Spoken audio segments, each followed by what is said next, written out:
ಎಲ್ರಿಗೂ ನಮಸ್ಕಾರ. ನಾನು ನಿಮ್ಮ ಕಲಾ. ಇವತ್ತಿನ ವಿಡಿಯೋದಲ್ಲಿ ಹಳ್ಳಿಗಳಲ್ಲೆಲ್ಲ ಗಿಣ್ಣು ಯಾವ ರೀತಿ ಮಾಡ್ತಾರೆ ಅಂತಂದ್ಬಿಟ್ಟು ನಾನು ತೋರಿಸ್ತಾ ಇದ್ದೀನಿ. ಅವ್ರ ಮನೇಲಿ ಹಸು ಕರು ಹಾಕ್ತು ಅಂತಂದರೆ ಸಾಕು, ಅವ್ರ ಮನೇಲಿ ಅಷ್ಟೇ ಅಲ್ಲ ಸಂಭ್ರಮ.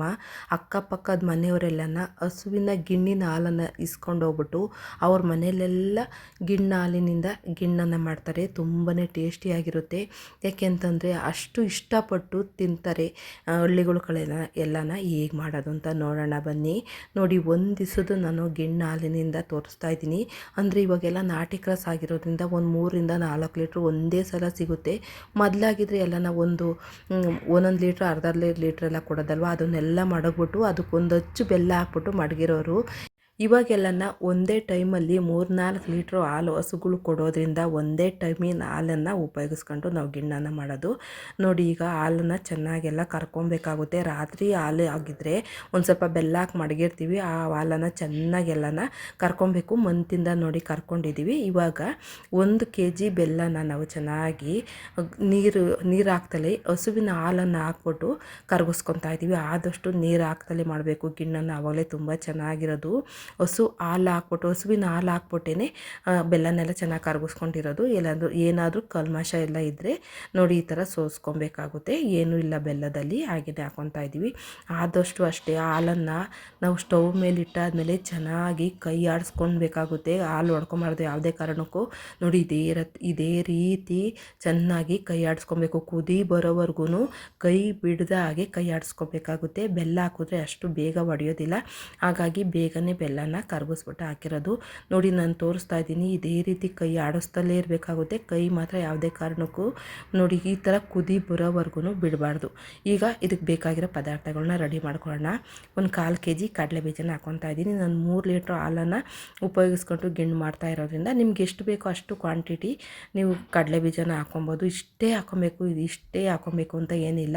ನಾನು ಒಂದು 1/4 kg ಕಡಲೆಬೀಜನ ಹಾಕ್ಕೊತಾ ಇದ್ದೀನಿ. ಚೆನ್ನಾಗಿ ನಾವು ಕಡಲೆಬೀಜನೆಲ್ಲನ ಯಾವ ರೀತಿ ಹುರ್ಕೊತೀವೋ ಅದೇ ರೀತಿ ಹುರ್ಕೊಂಡು ಸಿಪ್ಪೆ ತೆಗೆದುಬಿಟ್ಟು ಮಿಕ್ಸಿಗೆ ಹಾಕ್ಕೊಬೇಕಾಗುತ್ತೆ. ಈಗ 1/4 kg ಕಡಲೆನೂ ಸಹ ಸಣ್ಣದಾಗಿ ಹುರ್ಕೊಬೇಕಾಗುತ್ತೆ.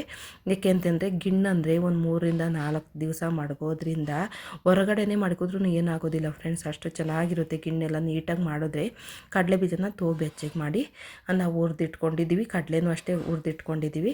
ಇವಾಗ ಅಕ್ಕಿ ತರಿ ನೋಡಿ, ಇದು ಅಕ್ಕಿನ ಆಡಿಸ್ಕೊಂಬಂದು ಹಾಕ್ಕೊಂಡಿರೋದು, ರವೆ ಮಾಡ್ಕೊಂಡಿರೋದು ಅಕ್ಕಿ ತರಿ ಅಂತ ಹೇಳ್ತೀವಿ ನಮ್ಮ ಕಡೆ. ಇದನ್ನು ಚೆನ್ನಾಗಿ ಹುರ್ಕೊಬೇಕಾಗುತ್ತೆ. 1 kg ತೊಗೊಂಡಿದ್ದೀವಿ ಅಕ್ಕಿ ತರಿನ. ಚೆನ್ನಾಗಿ ಕೆಂಪಳ ಹುರ್ಕೊಬೇಕು. ಎಷ್ಟು ಚೆನ್ನಾಗಿ ಹುರಿತೀವೋ ಅಷ್ಟು ಚೆನ್ನಾಗಿ ಗಿಣ್ಣು ತುಂಬ ಚೆನ್ನಾಗಿ ಹದವಾಗಿ ಕಮ್ಮಗಿರುತ್ತೆ. ಈಗ ಚೆನ್ನಾಗಿ ಕೈ ಆಡಿಸ್ಕೊಂಡು ಹುರ್ಕೊಬೇಕಾಗುತ್ತೆ. ಈಗ ಕಡಲೆಬೀಜ ಮತ್ತು ಕಡಲೆನ ಮಿಕ್ಸಿ ಜಾರ್ಗೆ ಹಾಕ್ಕೊಂಡು ನೋಡಿ ಈ ರೀತಿ ತರಿಯಾಗಿ, ಆದಷ್ಟು ಒಂದು ಸ್ವಲ್ಪ ಕಡಲೆಬೀಜ ಎಲ್ಲನ ಬಾಯಿಗೆ ಸಿಗೋ ಹಾಗೆ ಇದ್ದರೆ ಸಾಕು. ತುಂಬ ನುಣ್ಣಗೆ ಮಾಡ್ಕೊಬಾರ್ದು. ಒಂದು ಸ್ವಲ್ಪ ಬಾಯಿಗೆಲ್ಲನ ಕಡಲೆ ಎಲ್ಲ ಸಿಗ್ತಾಯಿದ್ರೆ ತುಂಬ ಚೆನ್ನಾಗಿರುತ್ತೆ.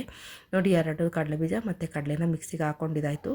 ನೋಡಿ ಎಷ್ಟು ಚೆನ್ನಾಗಿ ಹುರಿದಿದ್ದೀವಿ. ರವೆನ ಒಂದೇ ಸಮನಾಗಿ ಕೈ ಆಡಿಸ್ಕೊಂಡು ಹದವಾಗಿ ಹುರ್ಕೊಬೇಕಾಗುತ್ತೆ. ಆದಷ್ಟು ಎಷ್ಟು ಕೆಂಪಳ ಹುರ್ಕೊತೀವೋ ಅಷ್ಟು ಚೆನ್ನಾಗಿರುತ್ತೆ. ಗಿಣ್ಣು ಮಾಡ್ತಾಯಿದ್ದೀವಿ ಅಂತಂದರೆ ಮೊದಲೇ ಹಾಲನ್ನು ಕುದಿಸಿ ಇಡಬೇಕಾಗುತ್ತೆ. ಚೆನ್ನಾಗಿ ಕೈ ಆಡಿಸ್ಬಿಟ್ಟು ನಾನು ಹೇಳ್ದಂಗೆ ಕುದಿಸಿ ಇಟ್ಕೊಬೇಕು. ಆಮೇಲೆ ಒಂದು 1/4 ಗಂಟೆನಾದ್ರೂ ಈ ಥರ ಕುದಿಯೋದಕ್ಕೆ ಬಿಡಬೇಕಾಗುತ್ತೆ. ಆವಾಗಲೇ ಗಿಣ್ಣು ತುಂಬ ಚೆನ್ನಾಗಿರೋದು. ಕುದ್ದಿದ ತಕ್ಷಣವೇ ನಾವು ತಗೊಂಡಿರೋ ಸಾಮಗ್ರಿಗಳೆಲ್ಲ ಹಾಕ್ಬಾರ್ದು. ಒಂದು 1/4 ಗಂಟೆನಾದ್ರೂ ಮತ್ತೆ ಹಾಲನ್ನು ಚೆನ್ನಾಗಿ ಕುದಿಸ್ಬೇಕು.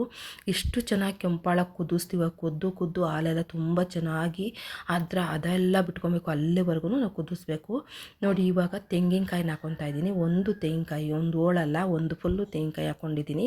ಅದಕ್ಕೋಸ್ಕರ ತೆಂಗಿನಕಾಯಿ ಹಾಕಿರೋದ್ರಿಂದ ಮೊದಲೇ ನಾನು ತೆಂಗಿನಕಾಯಿನ ಹಾಲ್ಗೆ ಹಾಕ್ಬಿಟ್ಟು ಮತ್ತೆ 5 ನಿಮಿಷ ಕುದಿಸ್ಕೊತೀವಿ. ಕೊಬ್ಬರಿ ಹಾಕೋದಾದರೆ ನಾವು ಆಮೇಲೆ ಹಾಕಿದ್ರೂ ನಡೆಯುತ್ತೆ. ತೆಂಗಿನಕಾಯಿ ಆಗಿರೋದ್ರಿಂದ ನಾವು ಬೇಗ ಹಾಕ್ಬಿಟ್ಟು ಚೆನ್ನಾಗಿ ಕುದಿಸ್ಕೊಬೇಕು. ಗಸಗಸೆ ಮತ್ತು ಏಲಕ್ಕಿನ ಒಂದು ಸ್ವಲ್ಪ ಬಿಸಿ ಮಾಡಿಕೊಂಡು, ಗಸಗಸೆ ಎಲ್ಲ ಚೆನ್ನಾಗಿ ಕೆಂಪಳ ಬಿಸಿ ಮಾಡಿಕೊಂಡು, ಏಲಕ್ಕಿನ ಒಂದು ಸ್ವಲ್ಪ ಹದವಾಗಿ ಬಿಸಿ ಮಾಡಿಕೊಂಡು ಇದನ್ನು ಸಹ ಮಿಕ್ಸಿ ಜಾರ್ಗೆ ಹಾಕ್ಕೊಂಡು ನುಣ್ಣಗೆ ಆದಷ್ಟು ಗಸಗಸೆ ಚೆನ್ನಾಗಿ ನುಣ್ಣಗೆ ಆಗೋವಷ್ಟು ನುಣ್ಣಗೆ ನಾವು ಪೌಡ್ರ್ ಮಾಡ್ಕೊಬೇಕಾಗುತ್ತೆ.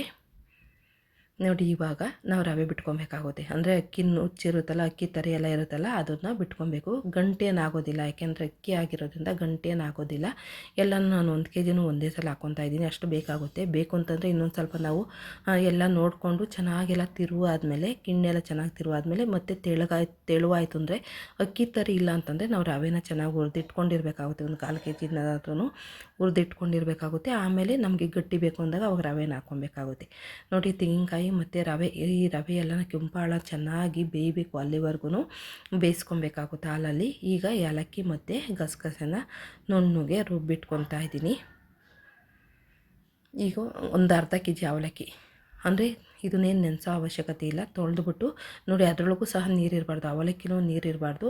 ಚೆನ್ನಾಗಿ ಹಿಂಡ್ಬಿಟ್ಟು ಹಾಕ್ಕೋಬೇಕಾಗುತ್ತೆ. ಒಂದು ಸ್ವಲ್ಪನೂ ನೀರು ಸೋಗಿಸ್ದಾಗೆ ಮಾಡಿದ್ರೆ ಗಿಣ್ಣಂತೂ ತುಂಬಾ ಚೆನ್ನಾಗಿರುತ್ತೆ. ಆವಾಗಲೇ 3 ದಿವಸ ಆದ್ರೂ ನಾವು ಗಿಣ್ಣು ಮಾಡಿ ಹೊರಗಡೆ ಫ್ರಿಜ್ಜಿಂದ ಹೊರಗಡೆ ಇಟ್ಟರೆ ಇರೋದು. ಆ ಥರನೇ ಮಾಡ್ಕೊಬೇಕಾಗುತ್ತೆ. ಯಾವುದೇ ಕಾರಣಕ್ಕೂ ನೀರು ಹಾಕ್ಕೊಂಡು ಮಾಡಿದ್ರೆ ಅಷ್ಟು ಚೆನ್ನಾಗಿರೋದಿಲ್ಲ. ಚೆನ್ನಾಗಿ ಎಲ್ಲನ ತೊಳೆದ್ಬಿಟ್ಟು ಹಿಂಡ್ಬಿಟ್ಟು ಇವಾಗ ನೋಡಿ, ಈ ಗಿಣ್ಣಿಗೆ ಅವಲಕ್ಕಿನ ಸೇರಿಸ್ಕೊತಾ ಇದ್ದೀನಿ. ಈಗ ಕಡಲೆ ಮತ್ತು ಕಡಲೆ ಬೀಜನ ತರಿ ಮಾಡ್ಕೊಂಡಿದ್ದೀವಲ್ಲ, ಅದನ್ನು ಸೇರಿಸ್ಕೊಂಡು ಒಂದು ಸ್ವಲ್ಪ ಏಲಕ್ಕಿ ಮತ್ತು ಗಸಗಸೆನ ನುಣ್ಣಗೆ ರುಬ್ಕೊಂಡಿರ್ತೀವಲ್ಲ ಅದನ್ನು ಹಾಕ್ಕೊಂಡು, ಈಗ ಇಲ್ಲಿ ಹಾಕಿರೋ ಪದಾರ್ಥಗಳನ್ನೆಲ್ಲ ಚೆನ್ನಾಗಿ ಒಂದಕ್ಕೊಂದು ಬೆರೆಯಾಗಿ ನಮ್ಮ ಮುದ್ದೆ ಎಲ್ಲ ಯಾವ ರೀತಿ ತಿರುಗುತ್ತೋ ಆ ರೀತಿ ನೀಟಾಗಿ ತಿರ್ಕೊಬೇಕಾಗುತ್ತೆ.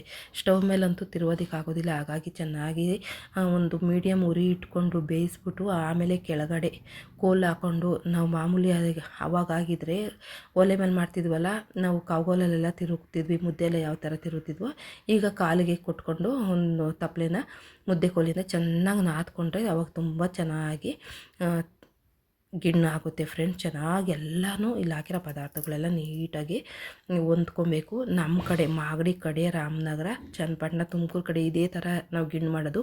ನೀವು ಯಾವ ರೀತಿ ಮಾಡ್ತೀರಾ ಅಂತ ಅಂದ್ಬಿಟ್ಟು ಕಮೆಂಟ್ ಮಾಡಿ. ತುಂಬ ಚೆನ್ನಾಗಿರುತ್ತೆ ಇವತ್ತು ಮಾಡಿರೋ ಗಿಣ್ಣು. ನೋಡಿ, ಇನ್ನೊಂದು ಸ್ವಲ್ಪ ನಮಗೆ ರವೆ ಬೇಕಾಗಿತ್ತು, ಹಾಗಾಗಿ 1/4 ಕೆ.ಜಿ ರವೆ ಆಗಿರ್ಬೋದು, ಬನ್ಸಿ ರವೆ ಆಗಿರ್ಬೋದು ಹಾಕೊಬೋದು. ನಾನು ಇಲ್ಲಿ ಬನ್ಸಿ ರವೆ ಚೆನ್ನಾಗಿ ಕೆಂಪಳ ಹೊಡೆದ್ಬಿಟ್ಟು ಹಾಕ್ಕೊತಾ ಇದ್ದೀನಿ.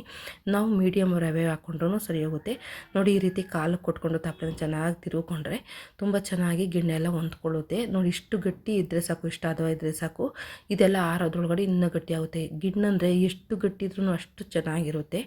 ನೋಡಿದ್ರಲ್ಲ ಫ್ರೆಂಡ್ಸ್, ನಮ್ಮ ಕಡೆ ಎಲ್ಲ ಯಾವ ರೀತಿ ಗಿಣ್ಣನ್ನು ಮಾಡ್ತೀವಿ ಅಂತ ಅಂದ್ಬಿಟ್ಟು ನಾನು ಸರಳ ವಿಧಾನದಲ್ಲಿ ತೋರಿಸ್ಕೊಟ್ಟಿದ್ದೀನಿ. ಗಿಣ್ಣಂದರೆ ಯಾರಿಗಾನ ಇಷ್ಟ ಆಗೋದಿಲ್ಲ ಹೇಳಿ? ಹಿಂದಿನ ಕಾಲದವ್ರಿಗಂತೂ ತುಂಬ ಇಷ್ಟಪಟ್ಟು ತಿಂತಾರೆ. ನಾನು ಮಾಡಿರೋ ವಿಡಿಯೋ ಇವತ್ತೆಲ್ಲರಿಗೂ ಇಷ್ಟ ಆಗಿದೆ ಅಂತ ನಾನು ತಿಳ್ಕೊತಾ ಇದ್ದೀನಿ. ಹಳ್ಳಿ ಸ್ಟೈಲಲ್ಲಿ ಗಿಣ್ಣು ಮಾಡಿರೋದು ನಿಮಗೆಲ್ಲ ಇಷ್ಟ ಆಗಿದೆ, ಈ ವಿಡಿಯೋಕ್ಕೊಂದು ಲೈಕ್ ಕೊಡಿ. ನಿಮ್ಗೆ ಗೊತ್ತಿರೋರಿಗೆ, ನಿಮ್ಮ ಹಿತೈಷಿಗಳಿಗೆ ಗಿಣ್ಣು ಮಾಡೋದಕ್ಕೆ ಯಾರಿಗೆಲ್ಲ ಬರೋದಿಲ್ವೋ ಅವ್ರಿಗೆ ಈ ವಿಡಿಯೋನ ಶೇರ್ ಮಾಡಿ. ನಿಮ್ಮ ಅನಿಸಿಕೆ ಅಭಿಪ್ರಾಯನ ಕಾಮೆಂಟ್ ಮೂಲಕ ವ್ಯಕ್ತಪಡಿಸಿ. ನಿಮ್ಮ ಬಿಡುವಿಲ್ಲದ ಸಮಯದಲ್ಲಿ ಮಾಡ್ಕೊಂಡು ಈ ಚಾನಲ್ನ ಓಪನ್ ಮಾಡಿ ಕೊನೆವರೆಗೂ ಈ ವಿಡಿಯೋ ನೋಡಿದ್ದಕ್ಕೆ ನಾನು ತುಂಬ ಹೃದಯದ ಧನ್ಯವಾದನ ಅರ್ಪಿಸ್ತಾ ಇದ್ದೀನಿ. ಇವತ್ತು ನಾನು ಮಾಡಿರೋ ಗಿಣ್ಣಿನ ವಿಡಿಯೋ ನಿಮ್ಮೆಲ್ಲರಿಗೂ ಇಷ್ಟ ಆಗಿದೆ ಅಂತ ನಾನು ತಿಳ್ಕೊಂಡು ಇವತ್ತಿನ ವಿಡಿಯೋನ ಇಲ್ಲಿಗೆ ಎಂಡ್ ಮಾಡ್ತಾ ಇದ್ದೀನಿ. ಕೊನೆವರೆಗೂ ವಿಡಿಯೋ ನೋಡಿದ್ದಕ್ಕೆ ಧನ್ಯವಾದಗಳು. ಮತ್ತೊಮ್ಮೆ ಸಿಗೋಣ. Thank you friends.